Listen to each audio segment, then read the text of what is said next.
Hi folks, just stopping in to say hello and to show you what we did this morning. So, been a little, not really behind because everything is still sprouting, but on our herb gathering, a lot of the herbs are starting to come in and we're getting around to finding all of our spots and prepping our harvest for the year. However, right now it is spring mushroom season. So that means where we're at, morels are popping up everywhere right now. And it's amazing. I love it. Morels are so good.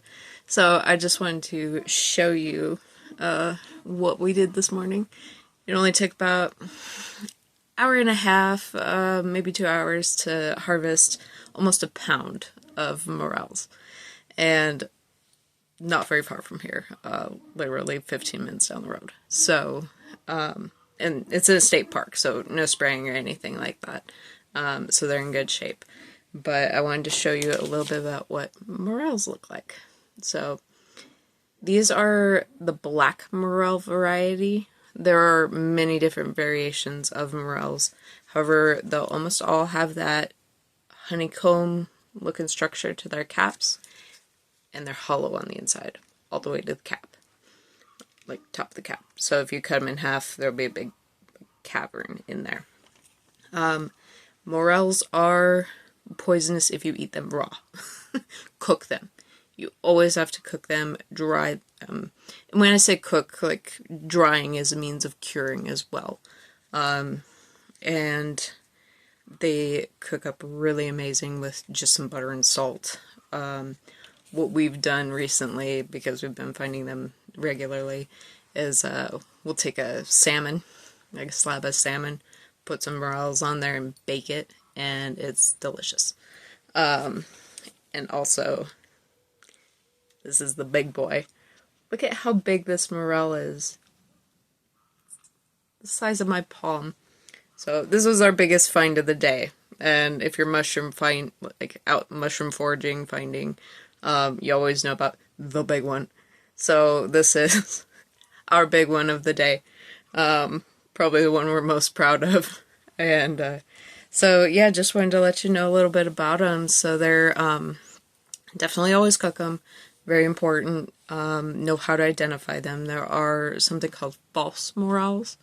However, they're a lot more, like, they still have that kind of like brainy texture, but they don't have the holes. It's kind of like, I guess it looks a little bit more like a brain than an actual like honeycomb. So, and they're usually a little darker in color, more of a brown. And these are, you'll get that, there's ones with the tan, like the morels with the tan color. You won't have this like black dusting on them. These are the black morels, so they're a little bit darker. But the false morels are a lot more, from the ones I've seen anyway, they're a lot more brown.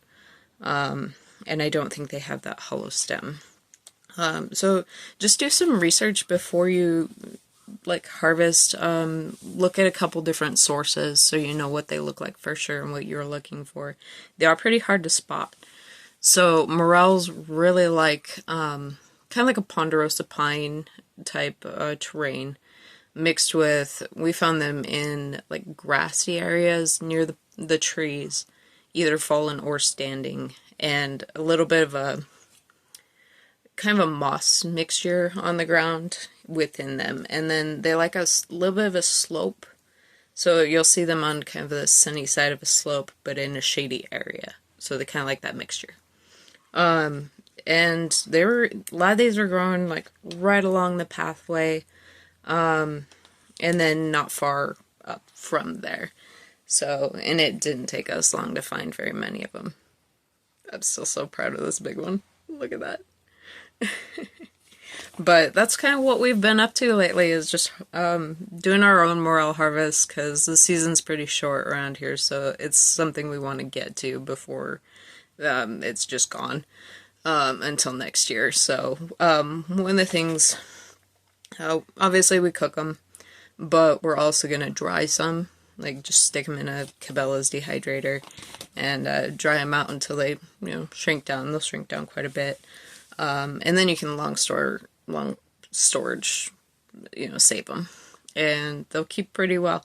We've done the same thing with oyster mushrooms and chanterelles as well. And the dried mushrooms cook up really well. You just throw a little bit of extra oil in there. I mean, you can soak them a little bit in water first, but I usually just throw them in when I'm cooking, and the fat from the steak or the fish oil will kind of like reconstitute them a little bit, so they don't get too hard or anything after they've been dried, and they keep really well that way. So you just want to stick them in like an airtight container. But other than that, like, we've just been looking for our herb harvest, what we're going to be harvesting this year, wild harvest wise. Nettle is coming up strong in a couple spots, so we're definitely going to have a lot of nettle available for folks throughout the year, which I'm really excited about. We also started our garden, and the lemon balm has finally sprouted, so I'm really excited about that, because lemon balm is another one of those products I want to have on the website regularly in a variety of forms, tincture, tea, capsules, what have you. Because I love lemon balm. I use it all the time, so it's, aside from nettle, it's probably one of my most go-to herbs, but I'd love to share that with you all. I wish I could share the morels. I'm kind of just here to brag about them a little bit. But there's just, I can't harvest enough to make them available for everybody.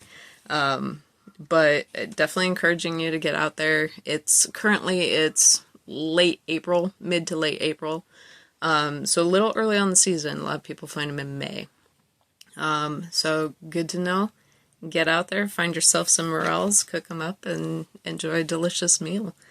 If you want to see more of what we do, especially follow along with the herbs and everything, follow us on Instagram, Wild Blood Herbs.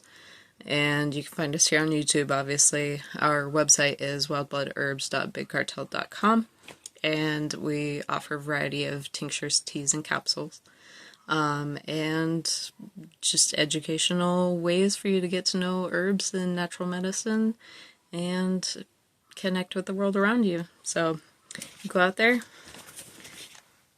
and enjoy.